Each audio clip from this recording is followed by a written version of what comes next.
Are you ready? The Kornelia Stephanie Show, Wake Up to Love, Your Call to Action. Join Kornelia as she empowers others to live heaven on earth. Kornelia teaches listeners how to be the authority over yourself, embracing your inner guru. Feel yourself uplifted into limitless expansion, integrating ease and grace in a changing world.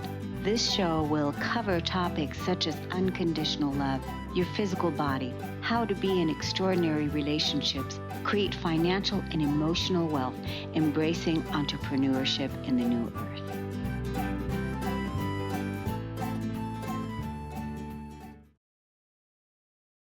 Welcome to the Kornelia Stephanie Show. It's an honor and a pleasure to be here with you today. It's Friday and we have our stories of hope. Our first guest today, we're going to talk about all things financial that is up for so many people right now, because I'm sure that you are feeling the uncertainty that's out there of all of the things that aren't working. And if you're an entrepreneur and if you are feeling that uncertainty and not sure which way to go, I'm certain that our guest today, Joseph Lombardi, is going to support us with giving us some hope in these uncertain times. But first, let me tell you a little bit about Joseph. He is a managing partner at Ironhawk Financial. He's a distinguished figure in the world of finance, known for his dedication to helping individuals and business owners in the construction and blue-collar industries to achieve financial stability. His career was profoundly shaped by personal family tragedies, which brought to light the critical importance of comprehensive financial planning. Maybe we can touch on that too a little bit, the critical family tragedy. That's always a piece. At Ironhawk Financial, he offers a range of services, including life insurance, long-term care insurance, business coverage tailored to each client's unique needs. Joseph is not only an expert in his field, but also a passionate educator, authoring books like There Is a Better Way Than 401k and Being Your Own Bank.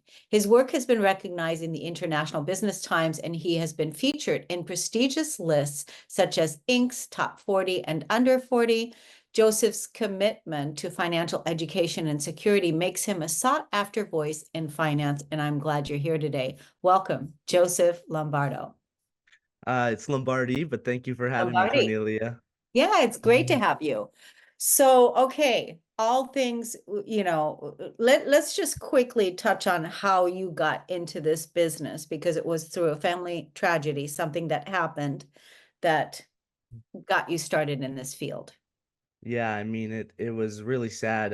My dad owned a company called JV Lombardi Builders. He was a multi-millionaire from nothing. I mean, after my parents divorced at 4, we lived in an attic with no running water. We ate noodles and eggs with ketchup. We ate hamburger helper with no hamburger meat. And I lived in extreme poverty. And then my grandmother gave my dad a loan to start JV Lombardi Builders, and he became very wealthy very quickly. And then what happened was he was trying to hang a mural on a mansion in Greenwich, Connecticut, where like the CEO of the NFL was, the CEO of Coca-Cola was at the time in the late 90s. And the crane jerked and he ended up falling 3 stories off the ladder because he was holding on to the mural. When it cranked, it knocked him off and he fell. And I was there. I was 15. I've been working with my dad for years. It was just me and him. And to watch your hero fall and then a bone in his foot just disintegrated into 1,000 pieces when he fell, because he was a big Italian burly contractor guy. And he was in the hospital for 2 years. My sister was born 2 pounds 7 ounces, fetal alcohol syndrome. My ex stepmom drank vanilla extract and Listerine during pregnancy because my dad was in AA and she knew she couldn't bring in regular alcohol. So now here I am. The stepmom's in rehab. My dad's in the hospital getting surgery, rehabilitation, and I'm 15 years old with this 1-year-old, right? So we didn't have anybody else, right? I don't have a big family. My mom wanted to party and do drugs and live in Boca Raton, and that's what she did. She didn't want to be a mom. And so basically what happened from there, I had to drop out of football, track, and basketball at Fairfield Ward High School in Connecticut and go work at Child's Garden on Mona Terrace. It was a daycare. So I would wake up, I get her ready, I get myself ready. I walked because we were about a mile away from the high school and about three-fourths of a mile away from the daycare. I'd walk to the daycare, I drop her off, I go to high school, I do a full day of high school, I go back. I worked at the daycare from like 2:30 to 6 when they closed. And then at least that helped me watch my sister, made me a couple bucks. I took the bucks, walked down Tunx's Hill to Burger King.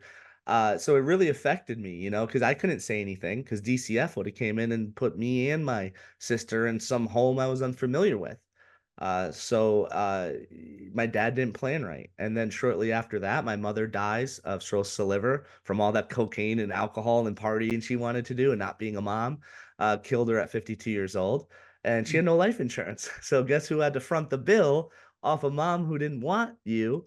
Had to pay 20 something $1,000. She died 10/3/09.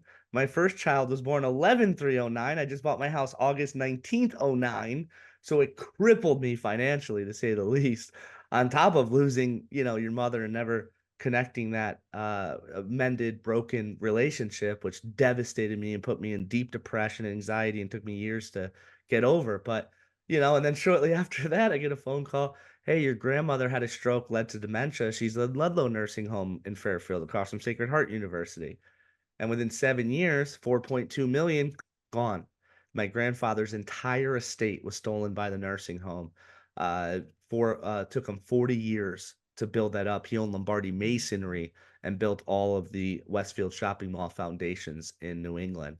So it really affected me, and when I was like 12, my dad took me to a job, that house, that row of all mansions that he was working on when he fell. And he said, "Go play with this son while he prices a job." And so I go down, and he's like, "Let's go downstairs." And I'm thinking, "Where's the stairs?" We take an elevator down in the basement. And when I say we took an elevator, it wasn't like a 2-second ride. It was like a ding, ding, ding. I'm like, "Where the heck are we going?" And he opens the garage, the elevator, and there's a baseball field underground in the basement. Wow. That's what I said. I had a blast, right? He had it was like Chuck E. Cheese on steroids, like this kid had as his house. He had a pitching mound, a batting cage. It was insane. A basketball, little half a hoop in the basement. It was the craziest thing I've ever seen. So I get back in the car and I'm like, "Dad, what does that guy do?" And he goes, "He works on Wall Street." So since I was 12, it was implanted in my brain that I wanted to work on Wall Street, not knowing what the heck it means at 12 years old. I don't know what Wall Street is, but everything came together. And then you fast forward to me bartending when I was 19 years old, and the CEO of Northwestern Mutual came in. So it was the best service he ever had, gave me $1,000 tip on an $80 meal, and said, "You need to come work with me." So when I was a sophomore in college, when I was at Southern Connecticut State University, where I met my wife the first day of orientation, been together 22 years now, that changed my whole life. So it's almost like when you look back on my life, it's almost like it was already written and I'm just living in it. It's very weird how things happen that you look back and you're like, "That's crazy how everything matches up." And what a wonderful storyteller you are. Very inspiring. I'm very inspired. There's so many avenues I want to go into some of the things you said, but we don't have that much time because these segments are really short. They're meant to offer hope for the listeners that are listening and tuning in to feel inspired to keep going. And so you've certainly given us that your life has already been, it was already written, and even though there was a lot of tragic events, but that things are good. And like we talked about in the green room, that you're doing well, your family's doing well, your kids are doing well, the company's doing well, things are great.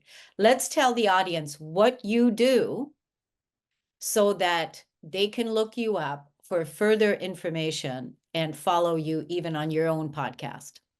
Sure. So, what I do for clients is I use different IRS codes and strategies to help alleviate taxation. I believe that taxation is theft. I believe that interest is theft. So I try to protect my clients by building legal tax-free accounts known as Rich Person's Roth, Infinite Banking, Be Your Own Bank, which is one of the 3 books I've written.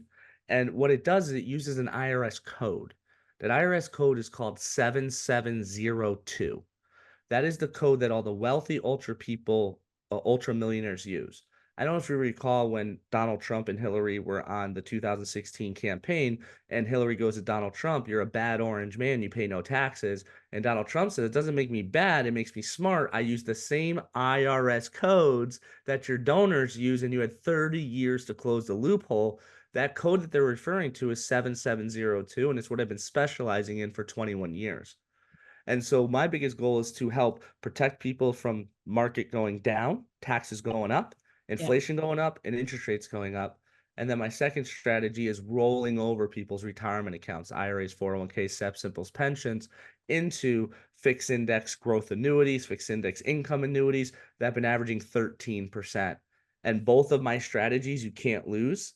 So that's why I maintained a 5-star rating on Google and an A+ rating on the Better Business Bureau for over 20 years. How do people find you and your podcast?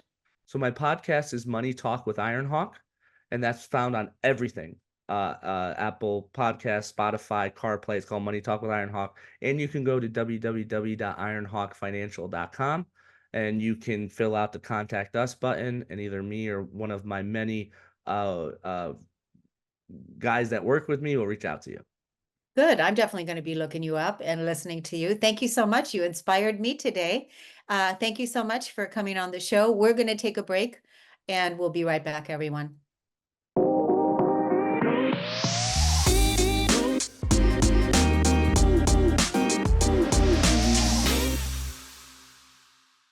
Welcome back, everyone. I'm so excited to introduce us to our next guest, and that is Alyssa Wolff. After having 5 kids in 10 years, Alyssa went looking for her next challenge and found online business. Wanting to simplify life for moms everywhere, she is now an online business productivity coach for other work from home moms who want to achieve 6-figure incomes in part-time hours. That sounds great. She helps them love their mom life again, think and spend less time on housework and business to-dos and more time being present with their kids while still making time for them to recharge and feel confident that they've handled everything in their business needs. Welcome to the show today, Alyssa. Thank you so much for having me.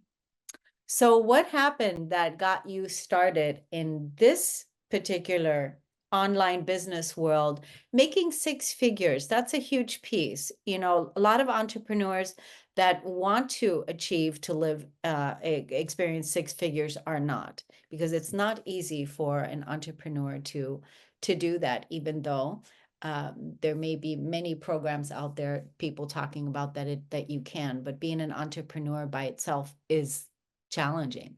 So how did you get there? My focus was on how do you do the mindset shift going from stay-at-home mom to I am earning money with my business. And I noticed a common theme in other business membership groups with other moms who said, yes, I want to start my business. It was the side hustle mentality of I can bring in a few hundred extra a month, which was working in like small cracks of time in their days. It was not, I want to make 6 figures. What do I have to do? How do I have to prioritize this to treat it just as much like a real job as my husband's? Mm-hmm.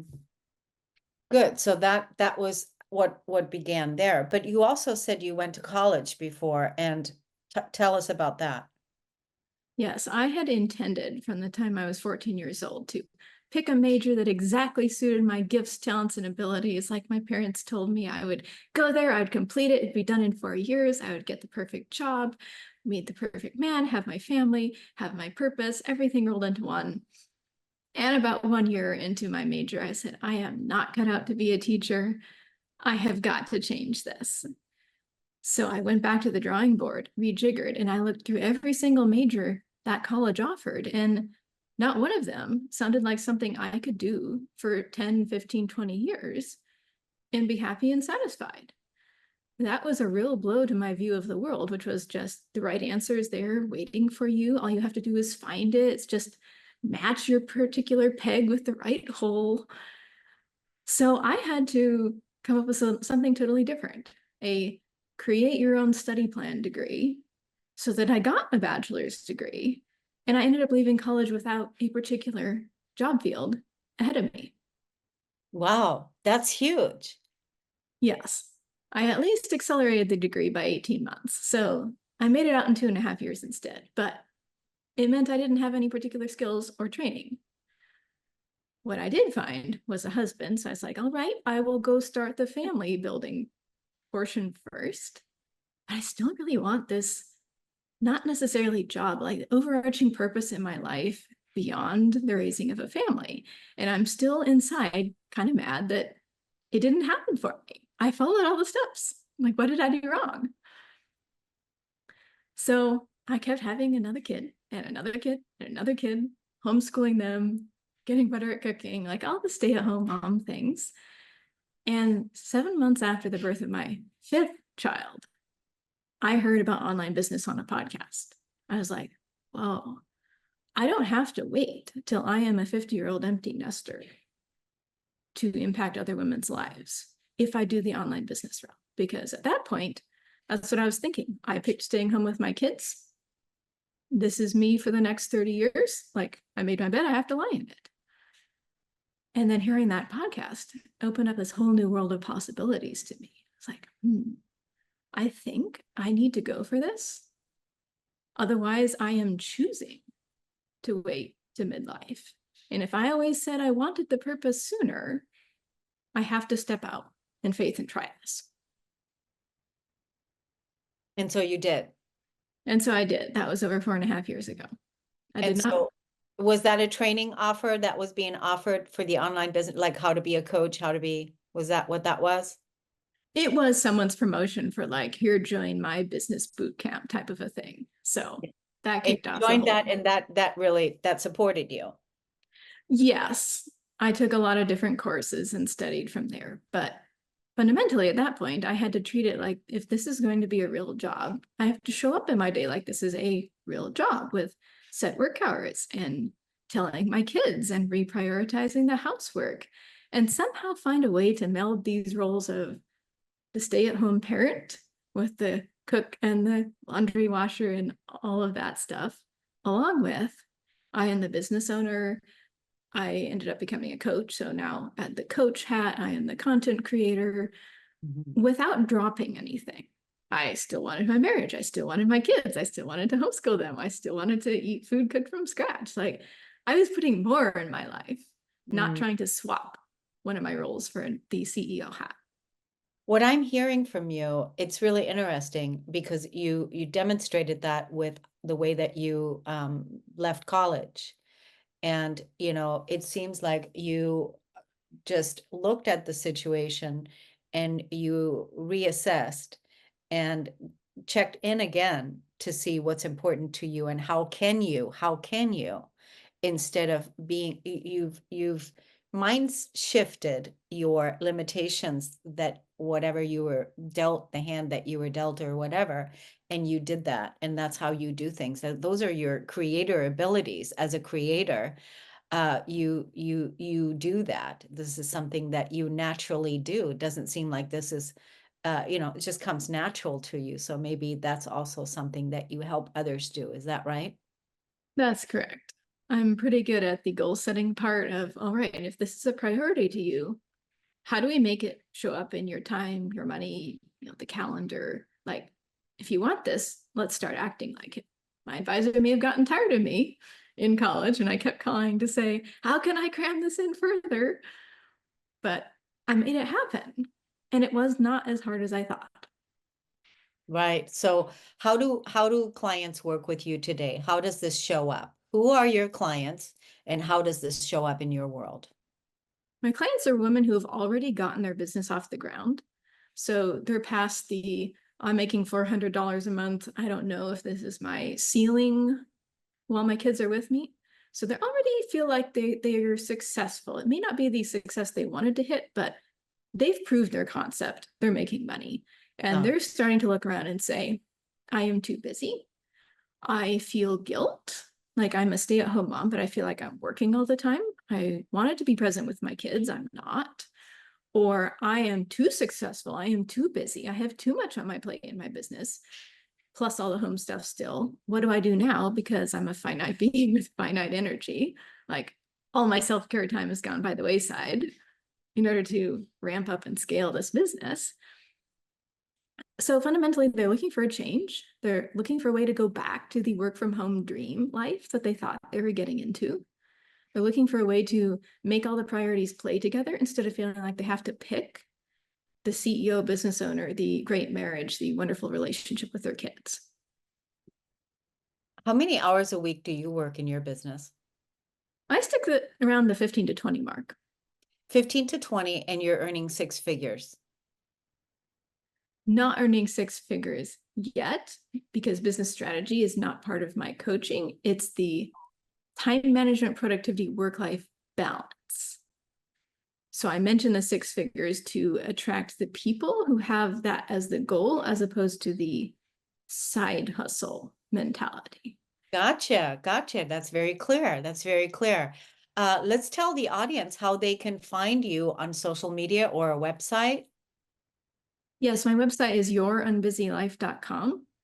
The best way to hear from me is probably my podcast, The Unbusy Mom. We do really short, bite-sized episodes so that we can transform your life in like 5 minutes, twice a week. Oh, so the podcasts are about 5 minutes twice a week? That's correct. That's great. Wow, that's pretty good. That's like, and what's the podcast called again? The Unbusy Mom. The Unbusy Mom. I like the idea of 15 to 20 hours. And how old are your children now? 5 through 15. 5 through 15. Wow. And what a beautiful role model you are to them as well with what, you're teaching them. Are you still homeschooling? I'm still homeschooling. They're now old enough to all be in homeschool. And yes, to my surprise, some of the high schoolers are now thinking, how could we merge our career aspirations with working from home?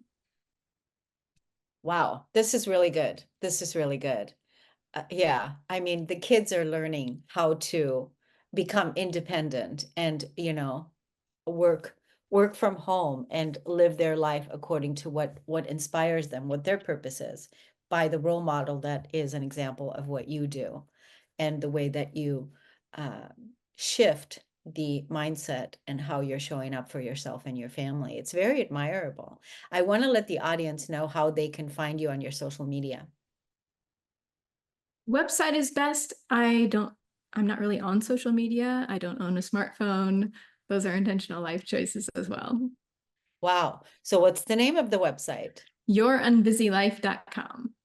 Yourunbusylife.com. So you're not on social media. That is correct. So how do your clients come through client referrals and or podcast information? Podcast, yes. I have an email list. There are a lot of referrals. I can build relationships inside of memberships I've got. I don't think that counts as social media per se, but it is social networking maybe. What is your platform for the memberships? I am part of other business mentors and coaches, so it's whatever they picked. So that could be Circle, that could be Kajabi, that could be, wherever they let you have courses and collaborative stuff.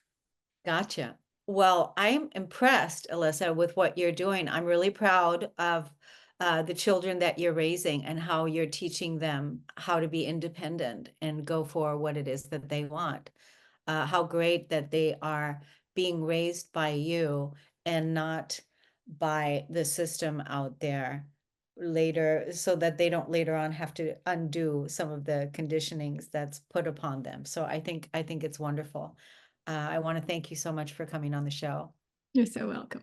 Yeah, we're going to take a break on the Kornelia Stephanie Show. We'll be right back.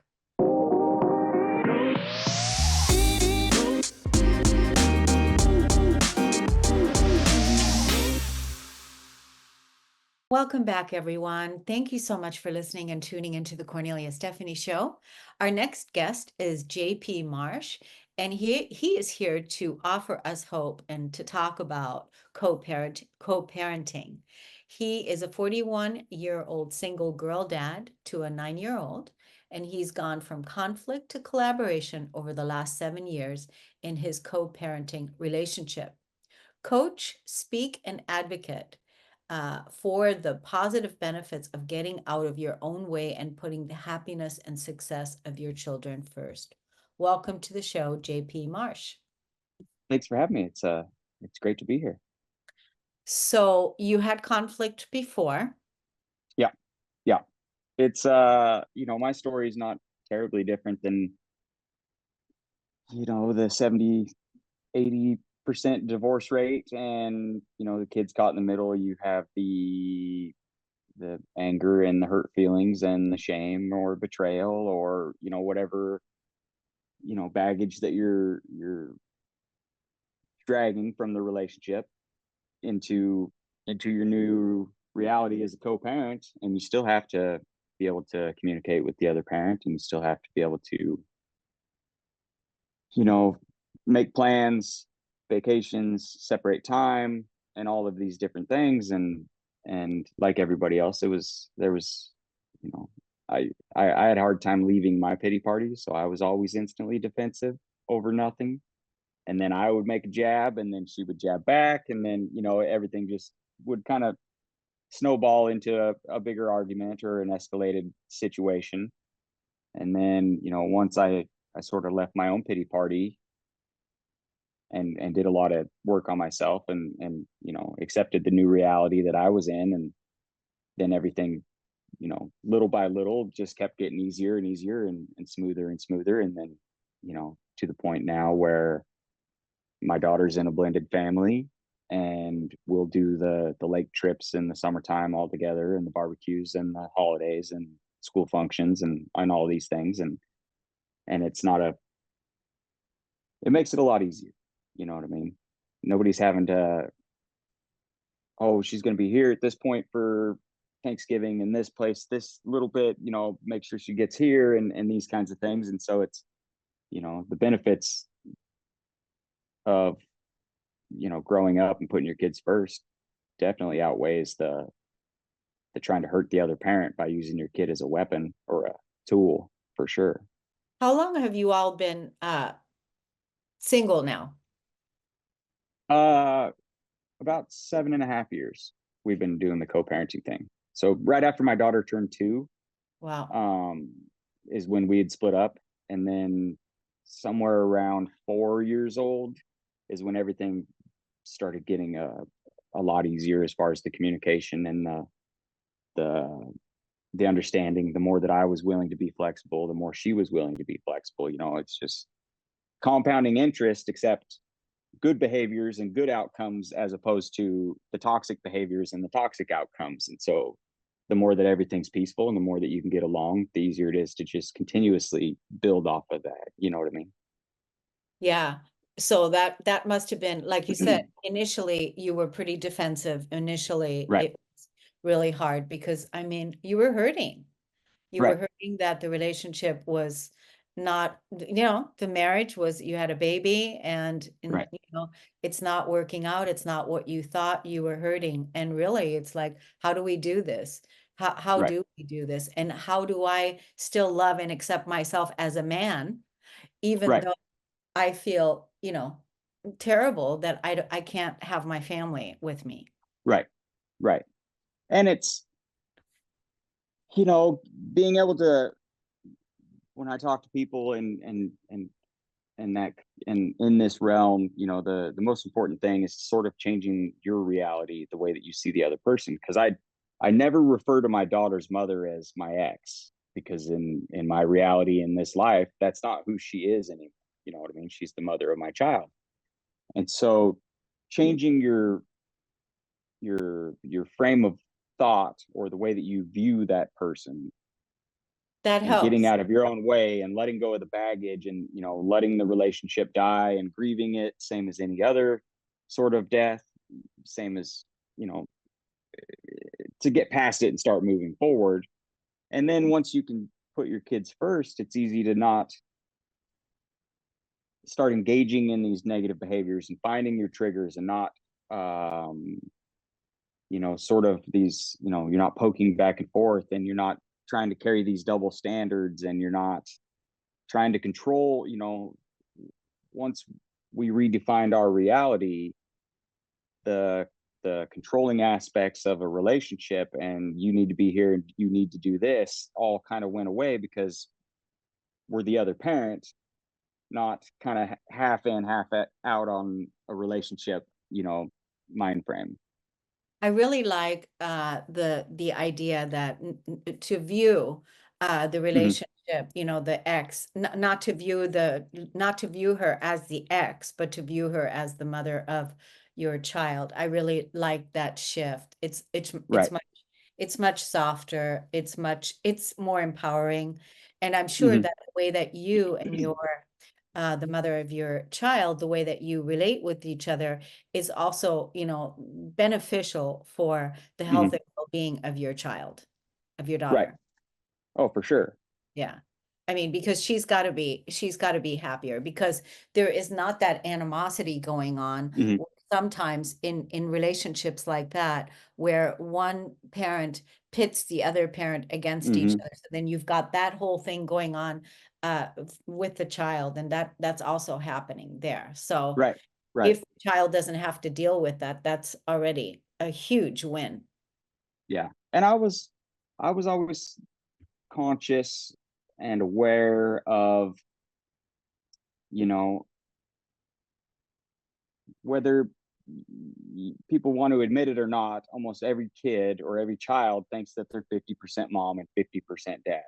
And so if mom or dad is constantly, belittling, badgering, talking down, talking about all these things about the other parent, whether the other parent is there to defend themselves or not, you take that out of the equation. But the kid is sitting there taking all of those punches. You hate dad that much, you must hate me that much. And that, reframing our situation and the relationship that we have, and reframing how we spoke around each other, about each other, and that kind of stuff, at least, what she did at her house and around my daughter, that was out of my control. And if you can't control it, there's no point in worrying about it. But the better that I was and the less confrontational I was, then the less that she was. And it became really easy to communicate openly and effectively all the time. Did you come to this? I'm just curious. Did you come to this on your own, or did you receive counseling about this? On our own. On your own. Okay. Yeah. So Yeah. we weren't married, so we don't have any court type stuff, you know what I mean? And so the schedule, who's pays for what, and when she's with me, when she's with her, and all that stuff, we've all figured that out on our own, just being adults.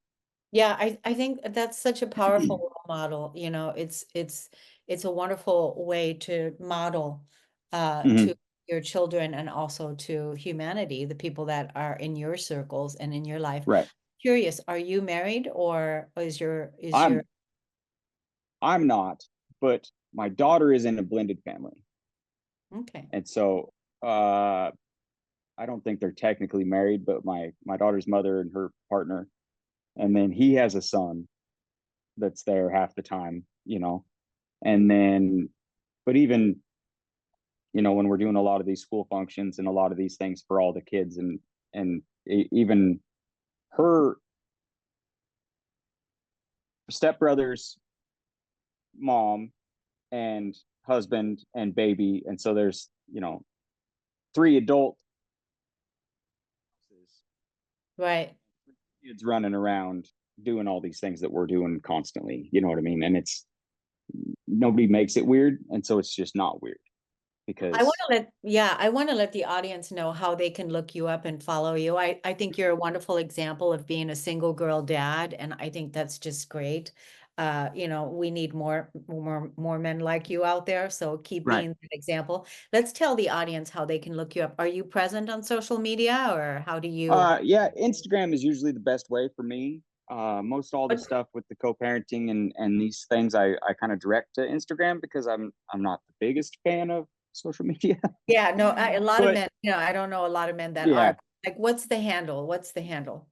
at JPMRSH. JPMRSH. That's the Instagram handle. So you all can look there and find more information. Do you usually go on like what, twice a week or something like that? I do. I go on there and I check it and stuff like that. But I'm available for, if people have scenarios or questions, or send me a message, and then any messages that come through Instagram, then I just kind of have it isolated there to be able to, give advice or anything that somebody might be running into. There's a lot of different, pitfalls and booby traps and speed bumps in the co-parenting thing, because you think that everything's good and you're going to be cruising right along, and then all of a sudden gets thrown into the spoke of the wheel, and then it becomes a big issue. Or when one or the other starts dating, usually is a big pitfall and causes a lot of uproar and a lot of anxiety and a lot of short-temperedness, you know what I mean? Or a lot of people, for some reason, get into competition with each other on who can do the best Christmases and the best vacations and the best, school clothes and all of these different things. And having an outside view from somebody that kind of goes through a lot of that stuff and deals with it, to be like, why are you concerned about something that doesn't matter? Yeah. How old is your daughter now? She'll be 10 on New Year's. Oh, okay. She'll be 10. Okay. Yeah. So, yeah, I don't know. Like, I was just thinking about that, because you said you guys separated when she was 2. Mm-hmm. And I think, like, I think it's harder to separate a broken family when the Right. kids are older. Right. That's harder, but when Right. they're 2, that's still, It's kind of all she knows. And yeah. so when we made the decision that it wasn't going to work, it was kind of, a now or never kind of deal, because, you could definitely get kind of trapped feeling like you need to stay for the children. And then, I was kind of raised in a household, a disconnected household like that. And so I always convinced myself from a young age that 2 happy households was a better route than one not so happy or miserable. Yeah. Yeah. And so do you feel that your daughter is feeling fulfilled and she's happy with, even though the way that the families are, you feel that is happening? Yeah. But she comes and goes as she pleases. And so it's not a deal where she can't come over to my house if she wants to. Or, we live 6 blocks away from each other in a very small rural area in eastern Montana. But we're on the same page. So if she's grounded at mom's house, she's grounded at dad's house. No tablet there, no tablet here. Oh, The that's food good. that I I think make, dinners are relatively similar, the nutrition and all of these different things. And so it's not a deal where we get pitted against each other, or it's a play favorites kind of thing, because one's trying to make up for not getting as much time. So it's not like every time she comes to my house, we're going to the water park and going to the here and going to there, and I'm doing all these things to try to make up the time that I'm missing. And so it works out. so. Basically, it's kind of like she lives in 2 houses. Mm-hmm. And she can come and go to either house, and there's a parent Right. there that has the same values and principles, and she has to adhere to those. Right. Same That's kind of chores, same kind of everything. that's ideal. I mean, Mm-hmm. that's really ideal, isn't it? For all of you. Yeah. And it makes it easier because, I won't have to deal with the anxiety, or, as she gets older and wants to be more independent, the same structure and same rules and same sort of, like you said, values and morals are at both houses. And so it's not going to be a deal where she's just going to want to only be at my house because I let her do whatever she wants to and mom has rules, or vice versa.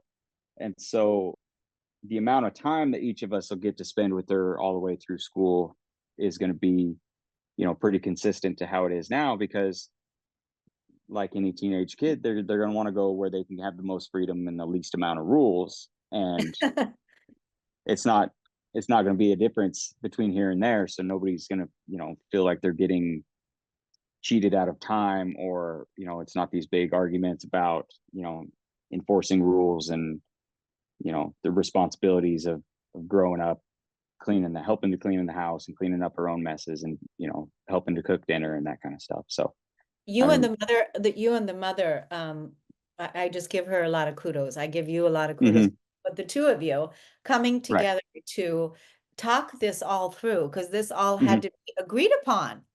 right, right. And it's, I know, and we talk a lot, you know, it's little conversations frequently, a couple times a week, you know, can you be here? Can you be there? Pick her up, drop her off, you know, help with this, do this, these kinds of things. Don't forget about, you know, day-to-day adulting is not my strong suit. It's one of the areas that I lack, you know, the planning and the scheduling and the reminders, and I'm better than I was, but I'm still not great. And her mother understands that. So I get the reminding text messages and the reminders all the time. And now that I'm not defensive, it's not like she's nagging on me. And so I can just openly accept that flaw and I say, want to okay, yeah, say, you know, that a lot of men are like that. Men right, don't, men are not planners. They don't right, like to have things planned. That's women do that. You know, women with their, you know, busy multitasking things that, hmm, you know, that's what women do. Men have that zero single focus, and they don't plan too far in the future and all right, that. They just, you know, so I think, you know, the fact that you're learning how to work with all of that, right? right, right. And it Yeah. makes it easier, you Yeah. know, and then we'll have the bigger conversations, you know, once every couple months, every 3 months. She'll give me the layout of everything that they have planned, you know, like we're going to try to do this for this holiday, and we're going to try to do this for that holiday, or these are what we somewhat have planned, and yada yada yada. And then she reminds me as they get closer too, because I'll forget if they're leaving town for the weekend or these kinds of things. But, you know, being able to communicate and being able to talk and being able to just openly, Totally. you know, It it just just makes feels, it easier. yeah, and it feels like you're Right. included, you know, in all of that. I Hmm. think he's doing a really well job in including you, and just the two of you coming together to talk this through, and like you said, put your child first Right. instead of bruised egos or competition or harming and hurting each other. This is really it's a beautiful story of hope, and Thank you. it's really ideal. So I just want to just congratulate you. I want to let the Thank you. audience know again that they can find you on Instagram at JP Marsh. Hmm. And what do you want to say to the audience today, the people that are listening that are in a situation like that where it's very difficult or they're having challenges? What do you want to say to them? Typically, you know, the thing that I think most people lose sight of is once you become the person that you want to deal with, everything gets easier. And so, you know, you can't expect other people to change and become the easiest person to communicate with if you're not the best communicator yourself. So do the work on yourself and make yourself the person that you want to interact with. And that kind of goes for all aspects of life. You know, be the employee that you want the other, you know, be the employee that you want the other employees you work with to be. Because, you know, don't have expectations for everybody around you if you're not on that level, I guess. Yeah, I mean, treat people the way you want to be treated is basically Right. what you're saying in, Hmm. you know, and be the communicator. Don't project your energy Yeah. always on the other person. Take responsibility for yourself is what you're saying. Yeah. Yeah. Well, I want to thank you so much for coming on the show today. I really appreciate our conversation, and I appreciate what you're doing. I think it's wonderful to know that there's people like you guys out there that are doing this great, amazing work with raising the kids, even if if you two are not together anymore in the same Thank you. household. Yeah, it's I wonderful. appreciate that. Yeah, absolutely. I want to thank the audience for listening and tuning in. Thank you so much for coming on and listening to the show, and we'll see you all again next Friday. Thank you, everybody, and we'll see you next week. Take care. You've been listening to the Kornelia Stephanie Show, Wake Up to Love, your call to action. Tune in each week on Transformation Talk Radio. Kornelia's joy is to engage others in practical ways, showing us how to live in the new earth in harmony with our true nature. For more information on Kornelia and her extraordinary work, or to listen to past shows, go to her website at korneliastephanie.com.